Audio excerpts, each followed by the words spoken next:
upgrade. Akhirnya, sob, saya bisa upgrade PC saya sendiri. Ya, walaupun butuh waktu yang lama banget buat nabungnya. Tapi nggak apa-apa, karena itu salah satu proses membentuk kepribadian juga. Apakah kita bisa nahan hawa nafsu buat pakai tuh duit, atau kita tetap konsisten dengan tujuan kita dari awal?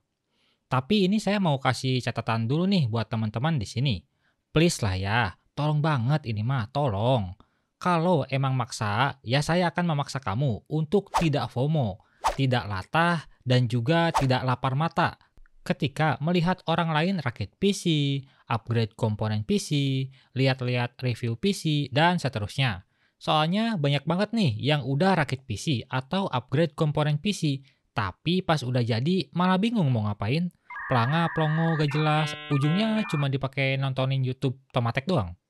Loh, yang bener aja. Rugi dong. Ada yang emang FOMO, ada juga emang yang sibuk kerja. Tapi kalau emang kamu sibuk dengan kerjaan, tolonglah pikir-pikir lagi kalau emang mau beli sesuatu. Pastiin bisa kepake dan gak bentrok sama waktu kerja. Saran ultimate dari saya, belilah sesuatu yang emang kamu butuhkan dan pastinya bikin kamu produktif serta bisa memanfaatkan secara maksimal. Saya lebih suka ngelihat orang pakai motor Supra yang setiap harinya dipakai kerja. Itu tandanya si Supra emang dibutuhin dan bikin produktif. Bisa dimanfaatkan secara maksimal juga. Daripada lihat moge-moge ratusan juta yang dipakainya aja jarang. Sekalinya dipakai pun kena macet terus. Potensinya nggak keluar maksimal. Dan seterusnya lah. Intinya sih kalau emang duit kita pas-pasan mah nggak usah banyak gaya deh. Seperlunya dan secukupnya. Bisa kamu jadikan pedoman untuk hidup sederhana sob. Kebanyakan cincong nih, jadi gak ngomong-ngomongin PC AM5 yang sudah saya damban-dambakan selama ini ya. Siapa tahu ada yang kepo gitu sama PC yang dipakai Tomat kayak gimana sih speknya? Sebelum itu saya mau disclaimer dulu ya. Kalau konten PC ini hanya sekedar review aja, bukan rakitan dari nol atau PC yang bisa kamu jadikan patokan kalau nantinya mau rakit PC. Nggak gitu ya. Kalau mau tiru salah satu komponennya sih silahkan aja. Tapi kalau mau tiru satu set plek-ketiplek kayak gini gitu ya, jangan deh saran saya. Kenapa nggak boleh? Ini saya jabarin komponennya. Sebelum itu saya tampilkan dulu deh casing yang dipakai kali ya. Biar gak mainstream, sekaligus nge-spill PC yang selama ini saya pakai. Buat casingnya saya pakai dari FP Max Airmesh G2, yang awalnya saya pakai Segotep Gremlin 3. Casing ini punya ukuran compact, mirip-mirip aja kayak yang Segotep. Tapi depannya mesh dengan dust filter yang udah nempel, nggak bisa dilepas pasang. Front panelnya juga ada di bagian depan bawah. Sistem bukaan side panelnya pakai pengunci, jadi kalau lepas baut nggak langsung lepas gitu. Ditambah fan dari Dark Flash Halo 5 pieces, walaupun aslinya 6 pieces, tapi yang satunya lagi nggak saya pakai. Ini saya udah lama banget pakai. Merupakan fan RGB 4 pin yang bisa dicolok ke Mobo yang punya 4 pin 12 volt RGB. Buat harga casingnya ada di 425.000 dan untuk fan casingnya ada di 230.000 satu set 3-in-1. Untuk spesifikasi dan kompatibilitas casingnya sendiri akan saya singkat aja ya sob. Dan berikut untuk spesifikasi PC yang saya pakai sebelum upgrade. Prosesor yang saya pakai di sini adalah prosesor yang bisa dibilang seri terendah dari soket AM5 gitu. Ya walaupun paling bontot, tapi tetap penuh perjuangan dapatinnya sob. AMD Ryzen 5 7500F ini setahu saya hanya disediakan versi try aja dengan harga 2,2 jutaan, kembalian dikit lah. Tapi kalau nggak salah selang beberapa hari kemudian sampai sekarang harganya udah turun lagi deh ini prosesor. Alasannya apa saya pakai prosesor ini? Iya nyicil aja dulu sob, karena emang mampunya beli yang ini dulu. Kalau kedepannya ada rezeki lagi, bisa deh buat ganti ke sekelas Ryzen 7 gitu ya, amin. Spek singkatnya sendiri masih dengan 6 core dan 12 thread. L3 cache ada di 32 MB, default TDP-nya ada di 65 watt. Dan max boost clock-nya bisa sampai 5 GHz. Oh iya BTW nanti saya akan jalankan prosesor ini secara default aja ya, biar jadi gambaran umum si prosesor ini tuh seberapa oke sih, walaupun dia adalah seri terbawah di AM5. Motherboard nih yang sedari awal udah saya bidik-bidik, yaitu Asus TUF Gaming B650M E Wi-Fi. Walaupun prosesor yang dipakai seri bawah, tapi buat Mobo saya ambil yang seri menengah lah, Karena ya itu tadi yang saya sebutkan, ke depannya emang ada rencana saya mau upgrade prosesor ke kelas yang lebih tinggi. Alasan spesifik saya pilih ini sih karena memang dari segi harga dan fitur yang dikasih udah paling lengkap. Mobo B650M di bawah 3 juta udah kasih kita 8 plus 2 plus 1 power pace. VRM heatsinknya cukup jumbo. PCIe Line tentunya udah support Gen 5, tapi di NVMe aja. Kalau di kali 16 alias buat VGA masih Gen 4. Ya nggak apa-apa juga sih, karena saat ini belum ada VGA yang PCIe 5. RAM yang didukung bisa sampai 7600 megatransfer per second, yang pastinya DDR5 ya. AM5 itu nggak ada DDR4. Ditambah Type-C di bagian I/O panel, Wi-Fi 6, dan juga Bluetooth versi 5.2. Ya, secara fitur dan desain sih sangat oke banget kalau kita ngelihat harganya yang cuma 2,8 jutaan aja sob. Ya, saya bilang cuma karena memang harusnya fitur kayak Mobo ini di 3 juta lebih sih. Terlebih ini kan Asus TUF Gaming ya. Lini mid sampai high-nya Asus. Secara build quality sih pasti oke punya lah. Udah pasti pakai cooler dong karena prosesornya tadi yang try. Ini adalah Side Mugen 6 versi 1 fan. Karena ada versi yang 2 fan dan itu lebih cakep sebab warnanya full hitam. Cooler ini pernah saya bahas cukup lengkap di konten yang bahas Ryzen 5 7600 di sini. Cooler ini mempunyai desain single tower. Di harga 600.000 sebenarnya masih oke aja buat performa yang dikasih. Bersaing dengan Thermalright Assassin Peerless 120 SE dan ID Cooling Frozen A620. Tapi kekurangan kedua cooler tadi adalah ukurannya yang jumbo karena dual tower. Ya nggak bisa dibilang kekurangannya juga sih, plus minus aja. Soalnya kalau kamu pakai Mobo M-ATX yang kecil atau casing yang compact, HSF dual tower tadi bakal jadi PR kalau kamu mau rakit atau sekedar ganti komponen. Mungkin untuk memberikan solusinya, pihak site menciptakan Mugen 6 ini, yang mana secara performa nggak beda jauh. Dan cooler ini saya dikasih sama Papa S-Gear ya. Terima kasih buat Papa S-Gear. Yang mau nonton full spesifikasinya boleh mampir ke video yang ini ya sob. Untuk RAM yang dipakai adalah dari Raja Bank alias King Bank. Sama juga saya pernah bahas spesifikasi dan pengujiannya di konten yang ini sob. RAM ini adalah Sharp Blade 16GB x 2 dengan kecepatan 6000 mHz. Ada fitur RGB-nya dan timingnya sendiri ada di 36. Buat harganya, King Bank Sharp Blade ini yang 32GB dibanderol dengan harga 1,6 juta. Garansinya lifetime dari distributor Foxhound. BTW, ini RAM saya dikasih juga sob, sama Kokoh King Bank. Jadi cie-cie buat Kokoh King Bank ya. Storage yang dipakai juga sama, dari King Bank. Ya kontennya juga sama sih sob, ada di video yang kayak RAM tadi. Kayaknya kebanyakan malah dikasih mulu ya si tomat ini. Hehe, alhamdulillah sob. Kalau ada yang ngasih mah saya terima dengan senang hati pastinya. NVMe ini adalah King Bank KP200 Plus dengan kapasitas 500GB, PCIe-nya udah Gen 4. Speednya mantep. Read-nya up to 7100 Mbps dan write-nya up to 5200 Mbps. Satu aja yang disayangkan, NVMe ini belum masuk resmi ke Indonesia, jadi belum ada distributor resminya untuk NVMe se-GG ini. Dengan patokan harga kalau di AliExpress itu cuma 550 ribuan. NVMe mana lagi coba? Yang 500GB, PCIe-nya Gen 4, speednya 7100 Mbps, di harga 550 ribuan. Produk cici-cici Cina ini memang edun kalau kasih harga. Jadi ya sekali lagi, saya ucapkan terima kasih kali ini kepada cici-cici King Bank yang udah kasih NVMe ini ke bocah tomat. VGA nih salah satu part yang bisa dibilang agak ketinggalan ya dibanding part-part lain. Prosesor udah kekinian, RAM DDR5, storage Gen 4, VGA-nya GTX 1660 Super doang.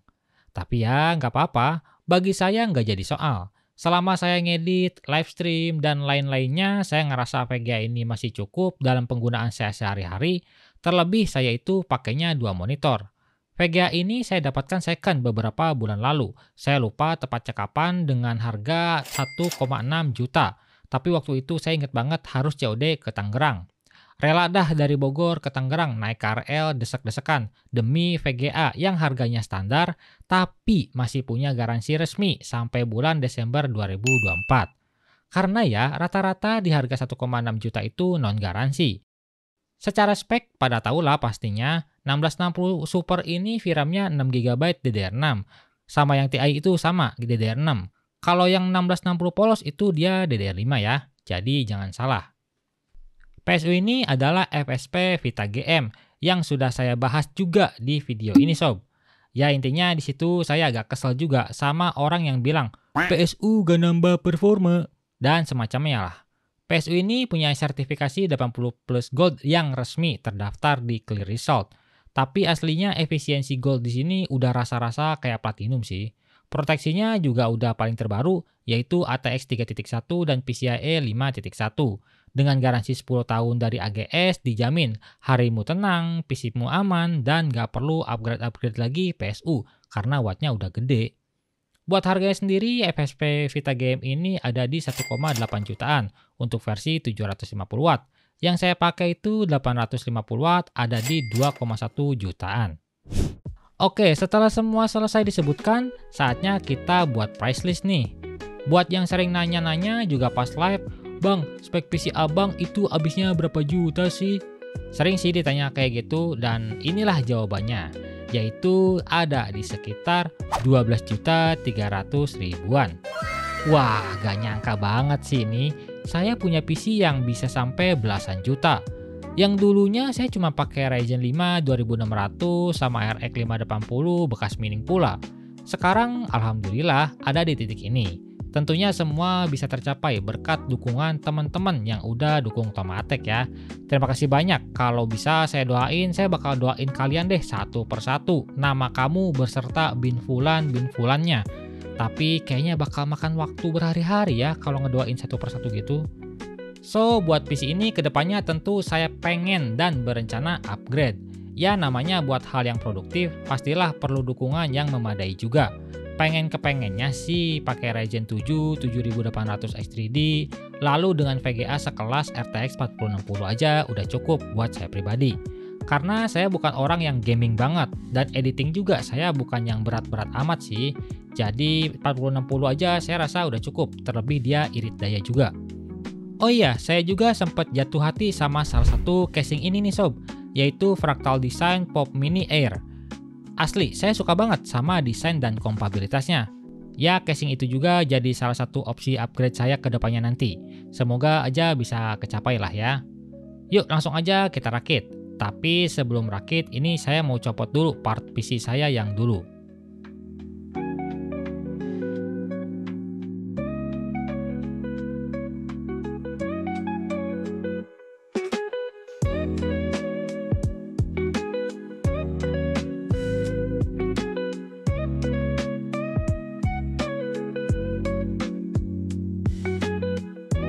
Salah satu kekurangan casing compact, ya ini sob, ruang kabel manajemennya kalau pakai fan ARGB itu sulit. Jujur, awal rakit saya mual lihat kabel-kabel yang seliweran kayak gini, ditambah ukuran casing yang nggak gitu mendukung. Masalah PSU juga agak susah dipasangnya. Tapi ya mau gimana lagi, saya tetap suka sama casing yang compact gini. Selain ukurannya yang nggak gitu besar, penampilannya juga oke banget. Saya sangat amat suka. Yuk langsung aja kita ke pengetesannya. Diawali oleh Cinebench R23. Sesuai yang saya katakan sebelumnya, semua akan saya jalankan by default. Gak ada yang diubah-ubah sama sekali, kecuali XMP dari RAM aja. Si Ryzen 5 7500F ini dapat single core di 1797 dan multicore di 14008. Ini sih mantep gila sob kalau dibandingin dengan prosesor yang saya pakai sebelumnya, yaitu Ryzen 5 3600. Saya sih lihat skor gini aja udah seneng ya, apalagi nanti pas dipakai sehari-hari buat produktivitas. Wah, mantap banget dah. Buat suhunya sendiri di sini masih tergolong aman aja, maksimalnya ada di 76 derajat. Side Mugen 6 ini masih sangat amat sanggup, bahkan kalau mau di OC pun kayaknya masih ada di bawah TJ Max deh. Mungkin nanti akan saya coba-coba buat kontennya ya untuk OC atau undervolt si prosesor ini. Pada 3D Mark Time Spy ini dapat overall score di 6410 karena VGA-nya emang ketinggalan ya. Mungkin beberapa dari kalian ada yang bilang, wah bottleneck tuh bang, bottleneck. Alah, cocote susu, bodoh amat, aku nggak peduli leher botol. Yang penting PC-ku bisa dipakai produktif dan lancar. Mikirin bottleneck yang nggak ada habisnya.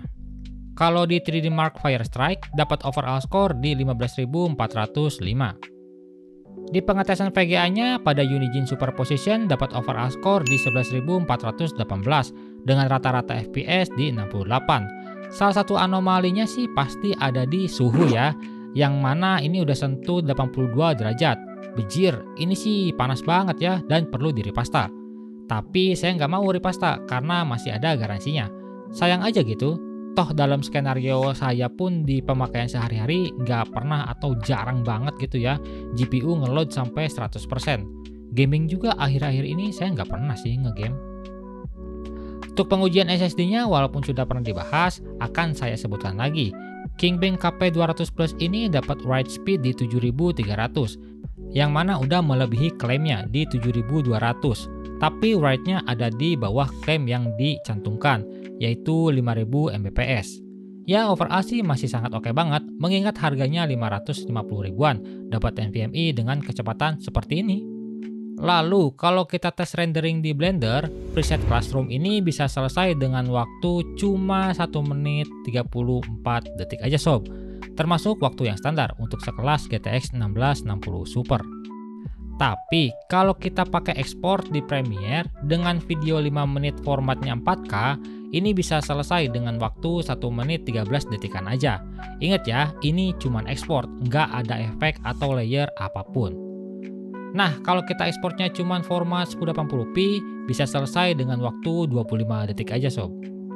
Untuk pengetesan gaming sebenarnya ini lebih ke memuaskan rasa penasaran aja kali ya. Karena jujur, saya pribadi udah nggak pernah main game-game lagi yang ada di PC. Entah kenapa rasanya males aja, ditambah nggak ada teman buat mabarnya. Jadi untuk tes game ini akan saya lakukan di resolusi 1080p sob, seperti biasa. Karena emang saya cuma punya monitor 1080p aja. Yuk, mari kita simak.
Get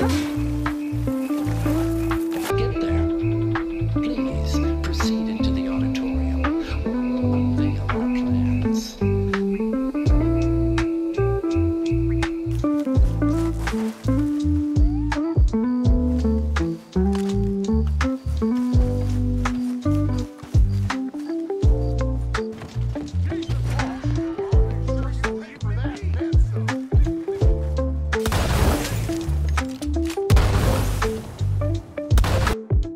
Iyo, gimana sob tentang PC punya saya ini? Saya sih merasa puas-puas aja ya, walaupun ada satu anomalinya, yaitu si VGA.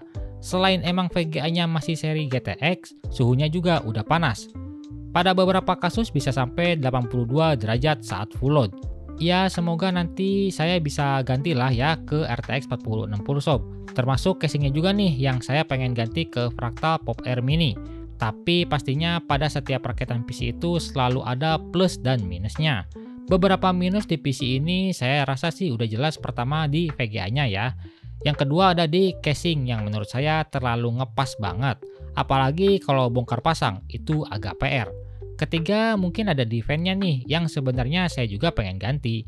Tapi mengingat harga fan ARGB yang bagus itu lumayan harganya, jadi mungkin fan ini akan saya pertahankan terlebih dahulu dengan segala kondisinya. Kenapa fan-nya pengen diganti bang? Sama fan ini juga agak berisik kalau udah di atas 50% putarannya. Dan saya merasa keganggu juga sama fan-fan yang berisik gitu. Tapi menurut kamu gimana sob? Apakah PC saya ini oke? Atau oke? Karena ada RGB-nya? Sampaikan saran dan kritikmu sob tentang PC saya ini. Mungkin beberapa di antara kalian akan menginspirasi saya. Like video ini kalau kalian suka, nggak usah di like juga nggak apa-apa. Cek deskripsi ya kalau lagi cari referensi rakitan PC. Dan kalau mau rakit PC ke saya juga bisa via email.